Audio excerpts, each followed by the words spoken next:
Hey, this is Jeremy. Just wanted to post a review for the Salsa HardTail 29er, the El Mariachi. Had a lot of trouble finding stuff online about it when I was looking for it, and I couldn't find it in a bike shop, so just kind of bought it on faith. Not disappointed by any means. This bike is awesome, but hopefully this review helps you out. I'm not a mechanic. I'm not a pro, so I'll just tell you, what I know about the bike. I won't get into any technical details because I probably don't know them. So here it is. This is the fully assembled bike. This is the 20-inch frame. I'm exactly 6 feet tall, and after talking to the guys at Salsa, kind of recommended the 20-inch, and fits perfectly. No disappointment there. I was kind of worried because on the website, like the 18-inch and the 20-inch sizes are not confusing, but if you're exactly 6 feet tall, then you can go either way. But really pleased with the 20-inch frame. Not big or bulky at all. It feels very quick and nimble. So enough about the frame. The bike spec came just like it said on the website. X7 rear derailleur. X9 rear derailleur. X7 front derailleur.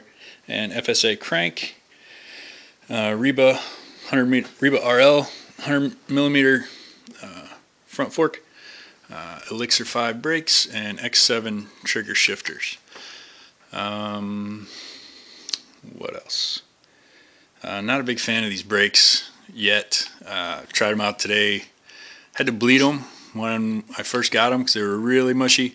But then I'm discovering that maybe that wasn't the case at all. They're just kind of a mushy brake, but at the end of the day they stopped me when I needed to be stopped, so can't complain too much. Elixir 5 isn't the top of the line brake that Avid makes, so it's a middle of the line brake, so expect middle of the line performance.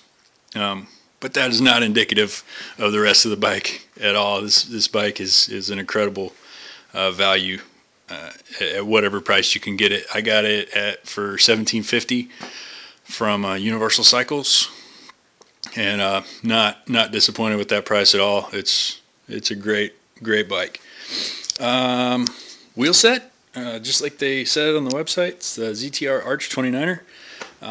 You can set these up as tubeless. I do not have them set up so just yet, mostly because I have no idea how to go about doing that. Front fork performed brilliantly. As I mentioned earlier, I'm 6 foot tall, about 195 pounds, and on my trail ride today, you can see how much of that 100 millimeters of travel I used, which is most of it, but worked great.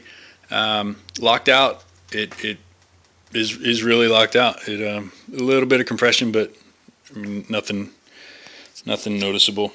What else? Some of the aesthetics of the bike. It's got cool little salsa stickers and symbols all over. This has got the Kung Fu tubing, so that they're seamless, and then the joints are very well done. Really smooth, really nice. Nice stickers and symbols on there. Nice little head tube symbol there. Sorry for the light. The stem, 110 millimeter stem on the 20-inch. And I think it changes for different sizes. Seat's pretty cool. WTB, I'm a big fan of theirs. And then I didn't notice this before I bought it, but it's got a cool little salsa symbol burned into the top of the seat, which is pretty cool. What else? Bottle cage obviously didn't come on it, but no revelations there. If you want to put a bottle cage on it, please do. Brakes, where the calipers are actually attached.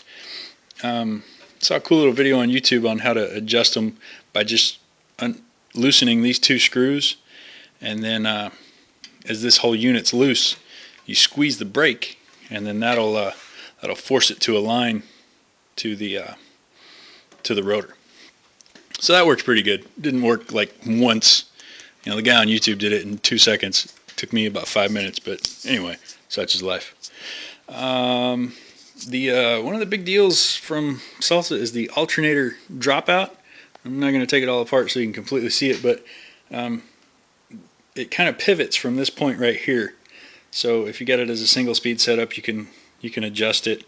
And also for geared setup, you can push the wheel all the way forward, and so you get very little clearance here. But what that does is it brings the center of that wheel closer underneath your butt, so you got a little more control and it feels a little more precise. And I like that. Or you can push it further back, which I think would give you a more swoopy type feel. So maybe if you're cruising around in desert trails or something like that, maybe that's what that's for. But here up in the Pacific Northwest, I like to have as much control as possible. If you're on the fence about 29er, I don't know what to tell you. Don't be. Get off the fence. It's a pretty awesome bike. I thought I would sacrifice a little bit of precision with these big tires, but really I didn't. I felt totally in control. Very tight, very precise. Just with the added benefit of being able to run over anything in my way. It's an awesome bike. Salsa has done a great job. This is my first bike from Salsa, but if this thing continues to be as awesome as it is, it certainly won't be my last. Seems like a good crew of guys. Got right back to me when I've asked them for anything. They'll even pick up the phone when you call them, which you don't get that when you call some of the other bigger companies. So cheers to Salsa for a bike well made, and if you're looking to get a HardTail 29er, this is probably the one for you. Cheers.